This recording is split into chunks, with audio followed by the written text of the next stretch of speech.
fazer feijão branco. Primeira vez. Minha mãe me ensinou. Será que vai dar certo, gente? Ai, meu Deus. Fazer feijão branco. Minha mãe falou. Cozinha o feijão. Refoga o bacon. A linguiça. Dúvida, gente. Acho que não vai dar certo esse feijão branco. Mas eu vou tentar. Depois eu digo se deu certo. Mamãe vai provar. Quem ensinou tem que provar. Mamãe vai provar. Vai comer tudinho. Gostosinho. Mãe, cozinhei o feijão por 1 hora. Nem parece que foi ao fogo. Mas não foi mesmo, né? Panela elétrica. Pra cozinhar mais 40 minutos, né? Pra ver se vai.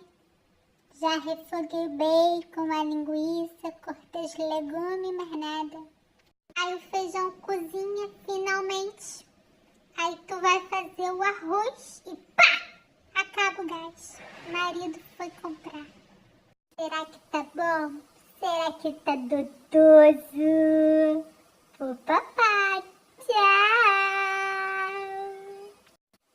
Depois de 3 horas fazendo a janta, já tô cansada, com olheiras, ficou pronto.